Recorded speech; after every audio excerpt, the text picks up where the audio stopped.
Durante años pensé que todo estaba bajo control con el dinero de mis abuelos, hasta que una llamada por una deuda pendiente encendió mis sospechas.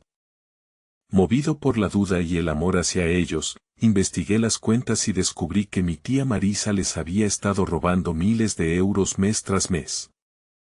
No pude quedarme callado, así que reuní a la familia y la enfrenté, revelando toda la verdad que había escondido bajo la máscara de la hija perfecta. Esa llamada telefónica, con su tono gélido y sus palabras cargadas de amenaza, fue el primer golpe. No solo a mi tranquilidad, sino a la frágil ilusión de seguridad que había construido alrededor de mis abuelos. Una deuda. ¿Deuda? Mis abuelos, personas de costumbres sencillas y una vida modesta, ¿con deudas? La idea me revolvió el estómago. Se suponía que su jubilación, cuidadosamente administrada, les garantizaba paz. Esa llamada no fue solo el aviso de un impago, fue el detonante de una explosión silenciosa que destrozaría todo lo que creía saber sobre mi familia. La voz al otro lado de la línea fue un martillo, golpeando los cimientos de mi confianza. Tenemos un pago pendiente del señor y la señora García. Si no se abona antes de final de mes, se iniciarán acciones legales. El apellido de mis abuelos resonó en mi oído como un eco hueco. Sentí un frío que no venía del aire acondicionado. No entendía. Mis abuelos no gastaban más de lo que tenían, nunca lo habían hecho. Su máxima era la prudencia, el ahorro, la previsión. ¿Cómo era posible? Algo no encajaba.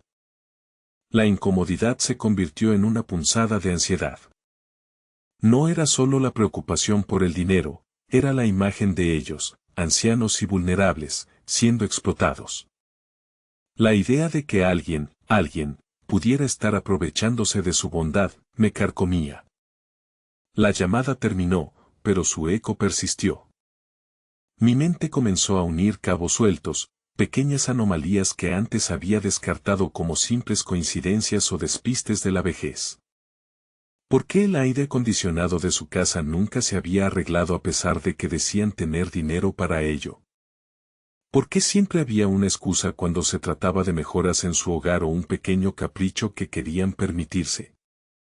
De repente, cada no podemos o ya veremos se cargaba de un nuevo y ominoso significado. Necesitaba saber. Necesitaba la verdad, por muy dolorosa que pudiera ser. Había un nudo en mi garganta, una sensación de inminente desastre. Mis abuelos, personas de principios inquebrantables, de miradas sabias y manos curtidas por el trabajo, se merecían una vejez tranquila y digna. Y yo, su nieto, sentía que era mi responsabilidad proteger esa paz. Mi abuela, con sus ojos color miel que irradiaban una ternura infinita, siempre me decía que la verdad, por difícil que fuera, era el único camino hacia la verdadera paz. Sus palabras resonaban en mi cabeza. La duda ya no era una simple curiosidad, se había convertido en una urgencia, en una misión personal. Mis manos temblaban mientras marcaba el número del banco.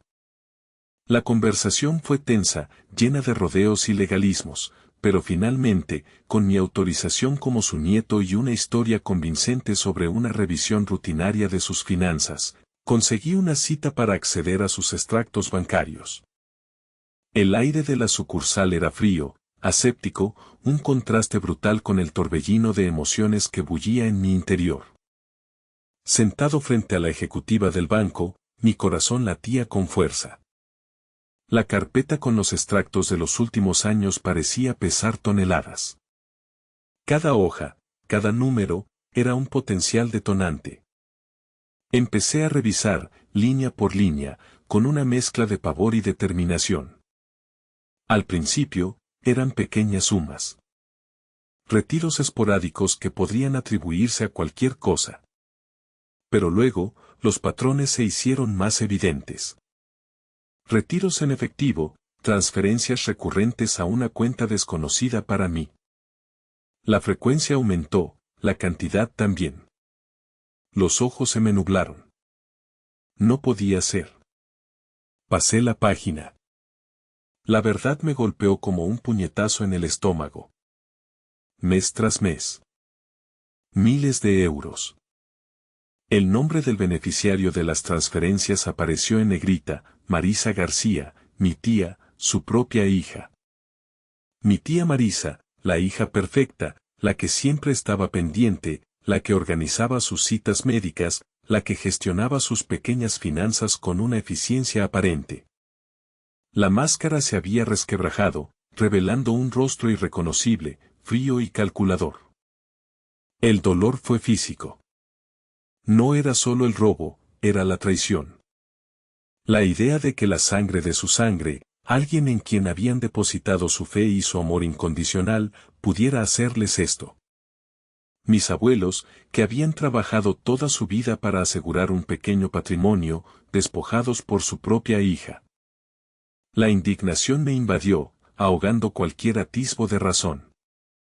Las manos me temblaban tanto que apenas podía sostener los papeles. La rabia se mezclaba con una profunda tristeza. ¿Cómo iba a decirles esto? ¿Cómo iban a afrontar una verdad tan demoledora? La imagen de sus rostros, marcados por la sorpresa y el dolor, se proyectaba en mi mente. Sentí un nudo en la garganta, una presión insoportable en el pecho. Las lágrimas amenazaron con desbordarse, pero las contuve. No era el momento de la debilidad. Era el momento de la acción. Era el momento de proteger a mis abuelos.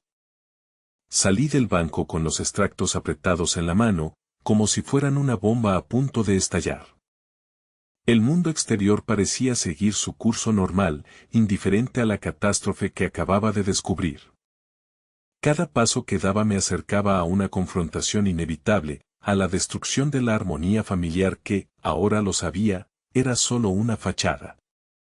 El camino a casa se sintió eterno. Mi mente era un torbellino de escenarios, de posibles reacciones. ¿Cómo reaccionaría mi tía? ¿Cómo reaccionarían los demás? Lo único que sabía con certeza era que no podía quedarme callado. No podía permitir que la injusticia se perpetuara en silencio. No podía traicionar la confianza de mis abuelos. Decidí que la verdad debía salir a la luz en un entorno familiar, rodeado de todos, para que nadie pudiera manipular la situación o negar lo innegable. Organicé una cena familiar, una de esas reuniones que antes eran sinónimo de risas y anécdotas. Esta vez, el ambiente estaba cargado de una tensión invisible, palpable solo para mí. Mi tía Marisa estaba allí, sonriente, haciendo su papel habitual de hija atenta, sin saber que su castillo de mentiras estaba a punto de derrumbarse. Cada brindis, cada comentario trivial, me parecía un insulto a la verdad. La comida se me atragantaba.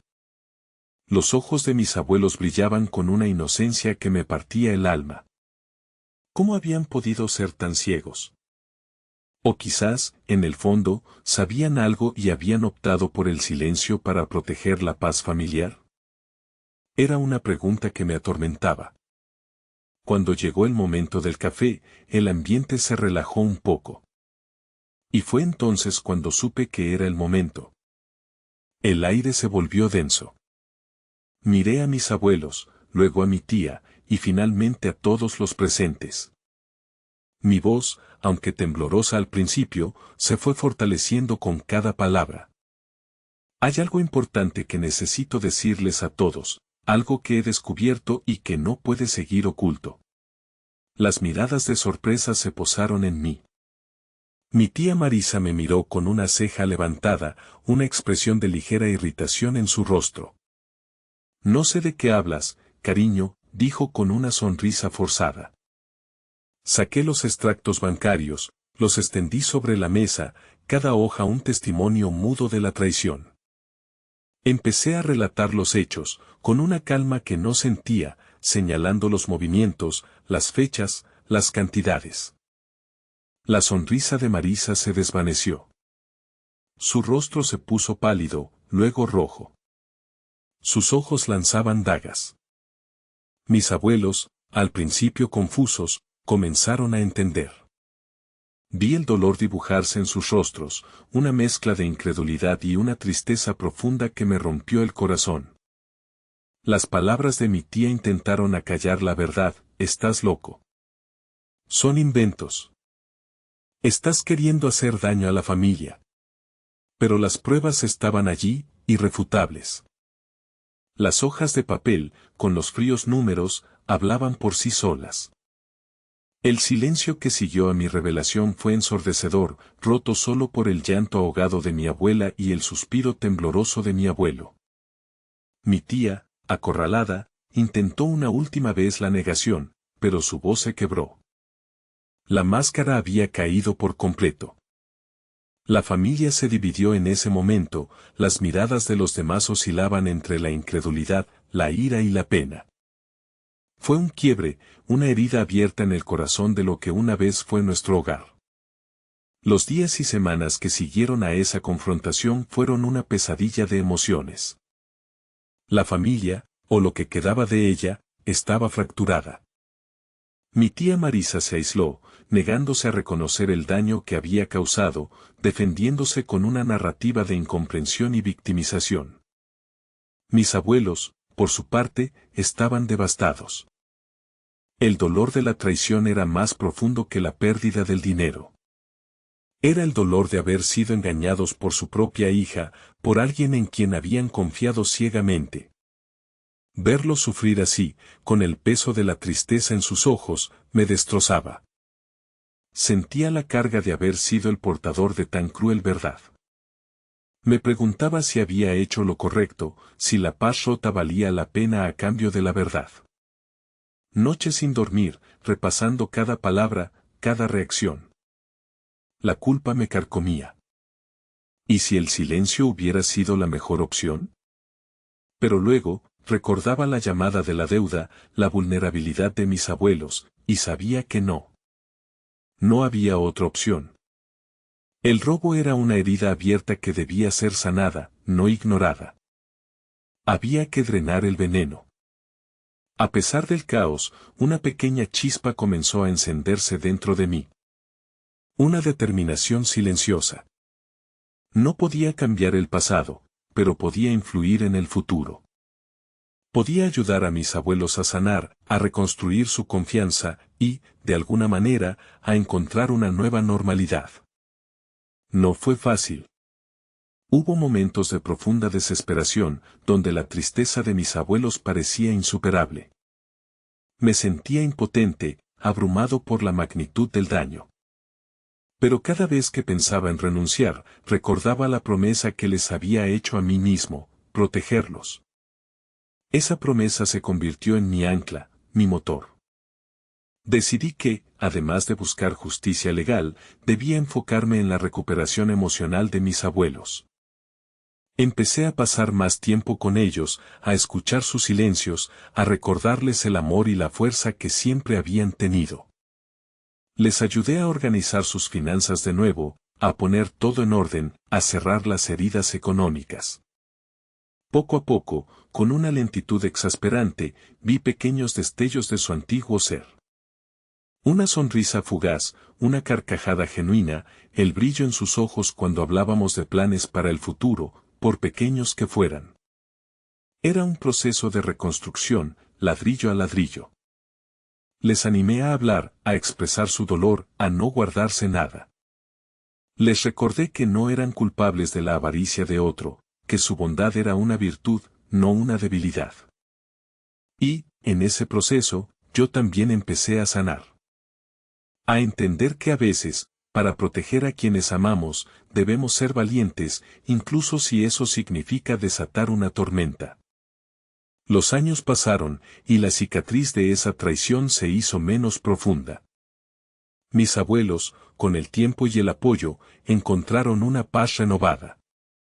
La relación con mi tía, aunque formal y distante, se redefinió.